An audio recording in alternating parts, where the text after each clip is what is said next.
Hello साथियों, नमस्कार आप सभी को। कैसे हैं आप लोग? उम्मीद है तो सब लोग अच्छे होंगे। और आज आप सभी का एसएससी सीजीएल का 16 सितंबर का सेकंड शिफ्ट का एग्ज़ाम खत्म हो गया है। दोस्तों, इस वीडियो में हम आपको सेकंड शिफ्ट के आधार पर जीके जीएस के मोस्ट इंपॉर्टेंट क्वेश्चन का प्रैक्टिस कराएंगे। मैथ आज किस टॉपिक से कितना क्वेश्चन पूछा गया, रीजनिंग किस टॉपिक से आज ज़्यादा पूछी गई, इंग्लिश में किस टॉपिक से कितने क्वेश्चन आए थे, सब कुछ इस वीडियो में कंप्लीट एनालिसिस करेंगे। और आज देखेंगे कि आज का सेकंड शिफ्ट का आपका लेवल कैसा था। तो दोस्तों, अगर आप लोग का एग्ज़ाम अभी नहीं हुआ है, आने वाले अगले दिन है, तो आप लोग साथी एक बार इस वीडियो को पूरा देखना, क्योंकि इस वीडियो में जितने भी क्वेश्चन आप सभी को साथी कराने वाले हैं, ये सभी क्वेश्चन एसएससी सीजीएल के एग्ज़ाम में पूछे हुए क्वेश्चन हैं और आगे की शिफ्टों में क्वेश्चन डायरेक्ट देखने को मिलेगा। तो साथियों, आप सभी को पता होगा कि एसएससी ने एनालिसिस कराना जो है बैन किया हुआ है, इसलिए हम आपको साथी एग्जैक्ट क्वेश्चन का एनालिसिस नहीं करा पाएंगे। आपको एक्सपेक्टेड क्वेश्चन कराएंगे जो आपके एसएससी सीजीएल के एग्जाम में पूछे हुए क्वेश्चन हैं और आने वाले एग्जाम के लिए बहुत ही इंपॉर्टेंट होगा। जिस जिस टॉपिक से साथी आपके एग्जाम में क्वेश्चन पूछे जा रहे हैं, बिल्कुल उस पर बेस्ड सभी क्वेश्चन बनाए गए हैं। तो दोस्त, अगर आपने चैनल को सब्सक्राइब नहीं किया है तो चैनल को अभी सब्सक्राइब करके बेल आइकन को ऑन कर लेना। इसी तरह से डेली आपको एसएससी सीजीएल एग्जाम के लिए एक्सपेक्टेड क्वेश्चन का हम प्रैक्टिस कराते रहेंगे। आइए हम लोग बिना देरी के स्टार्ट करते हैं आज के पहले क्वेश्चन से। देखिए, इसमें पहला क्वेश्चन आपका पूछा गया है, विक्टोरिया झील कौन सी नदी से निकलती है। अगर हम बात करते हैं विक्टोरिया झील की, ये आपका साथी जियोग्राफी का क्वेश्चन है, इसको देख लेना। जियोग्राफी से आपके 2-3 क्वेश्चन हर एक शिफ्ट में देखने को मिल रहा है।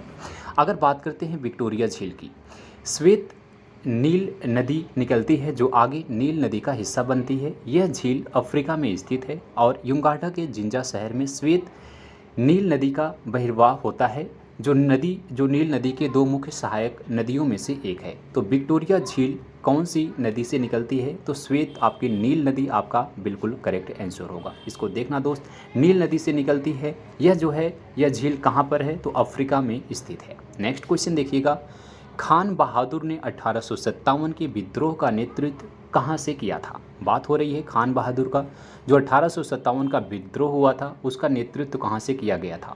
1857 की क्रांति के दौरान बरेली के महान स्वतंत्रता सेनानी खान बहादुर खान ने अंग्रेजी हुकूमत को 10 महीनों तक शहर से खदेड़ दिया था। उनके नेतृत्व में बरेली बना था स्वतंत्र भारत का प्रतीक। तो खान बहादुर ने 1857 के विद्रोह का नेतृत्व कहाँ से किया था? तो बरेली आपका करेक्ट आंसर होगा। नेक्स्ट क्वेश्चन देखिएगा, माजुली उत्सव किस राज्य में मनाया जाता है? यानी आपका ये फेस्टिवल से रिलेटेड क्वेश्चन है। आपको बता दें दोस्त, फेस्टिवल के आपके एग्जाम में एक क्वेश्चन हर एक शिफ्ट में आ रहा है। फेस्टिवल के सभी क्वेश्चन पढ़ लेना। बात करें अगर माजुली उत्सव की, माजुली उत्सव मुख्य रूप से नवंबर के महीने में असम के विश्व के सबसे बड़े नदी द्वीप माजुली में मनाया जाने वाला एक वार्षिक सांस्कृतिक उत्सव है, जो असमिया वैष्णव संस्कृति का केंद्र है। तो माजुली उत्सव अगर पूछा जाए किस राज्य में मनाया जाता है, असम आपका बिल्कुल करेक्ट आंसर होगा। नेक्स्ट क्वेश्चन देखिए, पंचवर्षीय योजना का है। किस पंचवर्षीय योजना में कृषि क्षेत्र पर मुख्य जोर दिया गया था? मोस्ट इंपॉर्टेंट क्वेश्चन है, बिल्कुल इस टाइप के क्वेश्चन आपके एग्जाम में आ रहे हैं दोस्त। भारत में अगर बात करें, पहली पंचवर्षीय योजना कब से कब तक थी? 1951 से 1956 तक। यह योजना हैरो डोमर मॉडल पर आधारित थी। इस योजना में देश के कृषि क्षेत्र को प्राथमिकता दी गई थी। यही आपका क्वेश्चन पूछा गया है इसमें कि कृषि क्षेत्र पर मुख्य जोर जो है किस पंचवर्षीय योजना में दिया गया था? तो आपका पहली पंचवर्षीय योजना बिल्कुल करेक्ट होगा। कार्यकाल पूछा जाए तो 1951 से 1956 तक था। पहली पंचवर्षीय योजना किस मॉडल पर आधारित थी? तो हैरो डोमर मॉडल पर आधारित थी। तो आप लोग इस तरीके से साथी क्वेश्चन को पढ़ते जाइएगा, क्वेश्चन आपके एग्जाम में बिल्कुल ऐसा ही आएगा। नेक्स्ट क्वेश्चन देखिए, पूछा गया है, भारत का सर्वोच्च न्यायालय का कब गठित किया गया था? यानी पूछा गया है भारत का सर्वोच्च न्यायालय का गठन कब हुआ था? तो 28 जनवरी 1950 को भारत के संप्रभु लोकतांत्रिक गणराज्य बनने के 2 दिन बाद सुप्रीम कोर्ट का उद्घाटन किया गया था। 1950 आपका बिल्कुल करेक्ट आंसर होगा। 1950 में भारत का सर्वोच्च न्यायालय का गठन हुआ था। नेक्स्ट क्वेश्चन देखिएगा, लैंथेनाइड्स को किस नाम से जाना जाता है? यानी लैंथेनाइड्स का अन्य नाम पूछा जा रहा है। तो आपको बता दें, आपका केमिस्ट्री से क्वेश्चन पूछा गया। इसमें अगर बात करें लैंथेनाइड्स की, तो धात्विक तत्वों का एक समूह होता है जो आवर्त सारणी के एफ ब्लॉक से संबंधित है। इन्हें आमतौर पर दुर्लभ मृदा तत्व भी कहते हैं। क्या कहते हैं? लैंथेनाइड्स को दुर्लभ मृदा तत्व कहते हैं। इसका अन्य नाम पूछा जाए तो दुर्लभ मृदा तत्व आपका करेक्ट होगा। नेक्स्ट क्वेश्चन देखिएगा, मेगस्थनीज की पुस्तक इंडिका में भारतीय समाज के कितने वर्गों का उल्लेख है? बहुत अच्छा क्वेश्चन है दोस्त। क्वेश्चन आएगा कि मेगस्थनीज ने किस पुस्तक का विमोचन किया था? इंडिका नामक पुस्तक का विमोचन किया था। इसमें जो है भारतीय समाज के कितने वर्गों का उल्लेख किया गया है? तो 7 वर्गों का उल्लेख किया गया है। कौन कौन से 7 वर्ग हैं इसको देखना। दार्शनिक, किसान, चरवाहे, कारीगर और व्यापारी, सैनिक, निरीक्षक और पार्षद, ये सभी 7 जो है वर्गों का इसमें उल्लेख किया गया है। ये वर्ग मौर्य काल के आर्थिक विभाजनों पर आधारित थे और भारतीय ग्रंथों में वर्णित ब्राह्मण, क्षत्रिय, वैश्य, शूद्र वर्ण व्यवस्था से जो है भिन्न था। तो ये आपका एग्जाम के लिए इंपॉर्टेंट क्वेश्चन है, इसको देख लेना। नेक्स्ट क्वेश्चन देखते हैं। 1913 में गीतांजलि के लिए नोबेल पुरस्कार किसने जीता था? 1913 की अगर बात करते हैं गीतांजलि के लिए नोबेल पुरस्कार की, अंतर्राष्ट्रीय स्तर पर गीतांजलि टैगोर का सबसे प्रसिद्ध कविता संग्रह है, जिसके लिए उन्हें 1913 में साहित्य का नोबेल पुरस्कार दिया गया था। किसे? रविंद्रनाथ टैगोर को दिया गया था। नेक्स्ट क्वेश्चन देखिएगा। पानीपत के तीसरे युद्ध के समय दिल्ली पर शासक किसका शासन था? अगर हम बात करते हैं पानीपत के तीसरे युद्ध की, तो पानीपत के तीसरे युद्ध के दौरान मुगल सम्राट शाह आलम द्वितीय था। यह युद्ध 14 जनवरी 1761 को मराठों और अहमद शाह दुर्रानी के नेतृत्व वाले अफगानों के बीच में हुआ था। युद्ध में मराठों की हार हुई थी। पूछा जाता है किसकी हार किसकी जीत हुई? तो मराठों की हार हुई थी, जिसके परिणाम स्वरूप जनमाल की भारी क्षति हुई थी। तो यह युद्ध कब हुआ था? तो 1761 में। नेक्स्ट क्वेश्चन देखिएगा। भारत ने पहली बार हॉकी विश्व कप कब जीता था? बात करते हैं पहली बार हॉकी विश्व कप की, तो भारत ने केवल एक विश्व कप 1975 में जीता था और ऑस्ट्रेलिया और नीदरलैंड ने 3-3 और जर्मनी ने 2 बार विश्व कप पर कब्जा किया था। तो भारत ने पहली बार अगर पूछा जाए विश्व कप कब जीता था, तो 1975 आपका करेक्ट आंसर होगा। अगला क्वेश्चन है 1919 के अधिनियम को क्या कहा जाता है? यानी 1919 का जो अधिनियम है इसको किस नाम से जाना जाता है? तो 1919 के अधिनियम को मुख्य रूप से भारत सरकार अधिनियम 1919 या मॉन्टेग्यू चेम्सफोर्ड सुधार भी कहा जाता है। तो इसको जो है किस नाम से जानते हैं? मॉन्टेग्यू चेम्सफोर्ड सुधार के नाम से जानते हैं। किसको? 1919 के अधिनियम को। नेक्स्ट क्वेश्चन देखिएगा। जवाहर रोजगार योजना किस पंचवर्षीय योजना में शुरू की गई थी? बात हो रही है जवाहर रोजगार योजना की। जवाहर रोजगार योजना 7वीं पंचवर्षीय योजना के दौरान शुरू की गई थी, जिसे 1985 से 1990 तक लागू किया गया था। इस योजना का उद्देश्य ग्रामीण क्षेत्रों में रोजगार के अवसर प्रदान करना और इन क्षेत्रों में बुनियादी ढांचे में सुधार करना इसका मुख्य उद्देश्य था। तो इसका कार्यकाल याद रखिएगा दोस्त, इसका उद्देश्य याद रखिएगा किस उद्देश्य से ये पंचवर्षीय योजना चलाई गई थी। नेक्स्ट क्वेश्चन देखिएगा। पूछा गया है बेंजीन की खोज कब हुई थी? इसकी खोज पूछी गई है 1845 में। जर्मन रसायन A.W. वान हॉफमैन ने कोल टार से बेंजीन को पृथक किया था। किसने किया था साथी इसकी खोज? A.W. वान हॉफमैन ने किया था। नेक्स्ट क्वेश्चन है। पहले खेलो इंडिया यूनिवर्सिटी गेम कहाँ आयोजित हुए थे?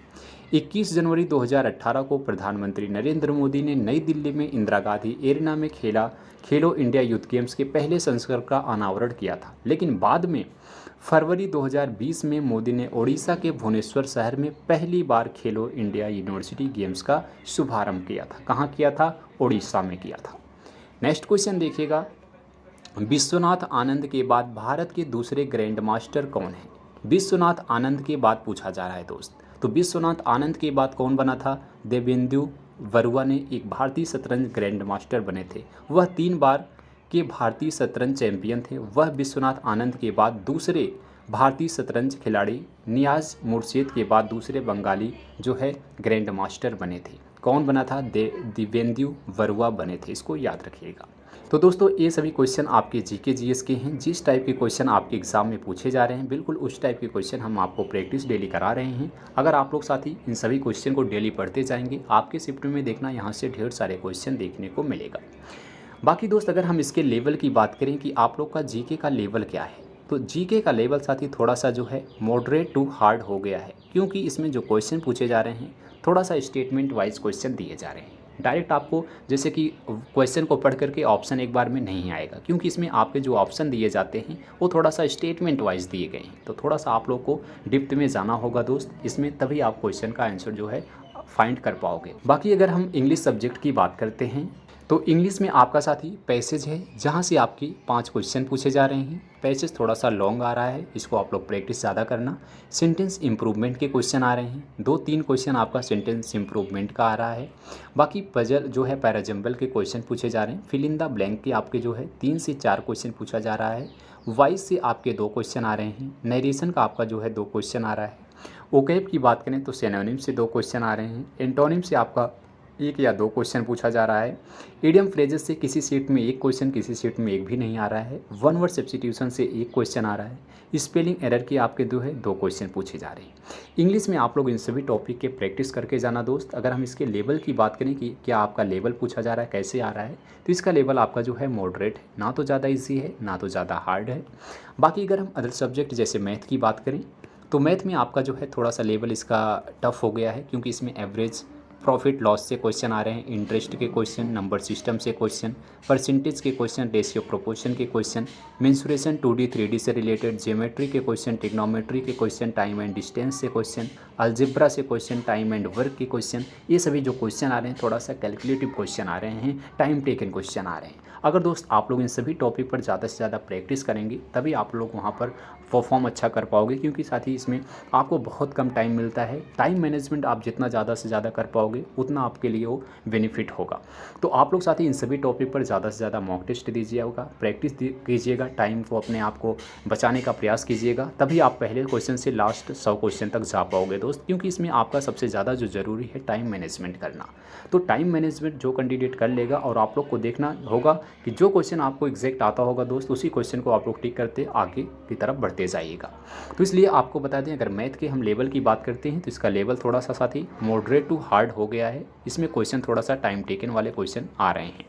बाकी रीजनिंग की बात करें तो रीजनिंग आपका ठीक है। इसमें आपके सीडॉक्स के क्वेश्चन, अल्फ़ाबेटिकल सीरीज़ यानी सीरीज़ वाले जितने भी क्वेश्चन होते हैं, या अल्फ़ाबेटिकल न्यूमेरिकल सीरीज़, ये सभी आ रहे हैं। सिमिलरिटीज़ एंड डिफरेंस के क्वेश्चन, अर्थमेटिकल रीजनिंग, सेंटेंस जो स्टेटमेंट कॉन्क्लूजन के क्वेश्चन, ब्लड रिलेशन से, वर्ड फॉर्मेशन से, डाइस से, नॉन वर्बल रीजनिंग के क्वेश्चन, ये सभी क्वेश्चन इसमें पूछे जा रहे हैं। इसका लेवल आपका जो है ठीक है। इसमें अगर थोड़ा सा आप प्रैक्टिस किए होंगे तो इसका लेवल आपका जो है ईजी टू मॉडरेट है। इसमें आराम से आप लोग ज़्यादा से ज़्यादा क्वेश्चन को अटेम्प्ट कर सकते हो। बस बात वही है आपका जो है टाइम मैनेजमेंट की, प्रैक्टिस की। जितना ज़्यादा आप प्रैक्टिस किए होंगे उतना अच्छा आप इसमें स्कोर कर सकते हो। बाकी ओवरऑल आपका जो लेवल है दोस्त आज के आपके सेकंड शिफ्ट का मॉडरेट टू हार्ड रहा है। आप लोग के अकॉर्डिंग साथी लेवल कैसा था कमेंट में आप लोग ज़रूर बताना। जिसका एग्जाम साथी नेक्स्ट शिफ्ट में है, अगले दिन है, आप लोग इन सभी टॉपिक को पढ़ना। बाकी जीके के लिए हम आपको एक्सपेक्टेड क्वेश्चन डेली कराते रहेंगे, जिस टाइप के क्वेश्चन बिल्कुल आपके एग्जाम में पूछे जा रहे हैं। तो आज के लिए दोस्त बस यहीं तक। वीडियो आपको अच्छा लगा हो तो वीडियो को लाइक करना, दोस्तों में शेयर करना। इसी तरह से डेली एनालिसिस करने के लिए चैनल को सब्सक्राइब कीजिएगा। मिलते हैं अगली वीडियो में, तब तक के लिए जय हिंद, जय भारत।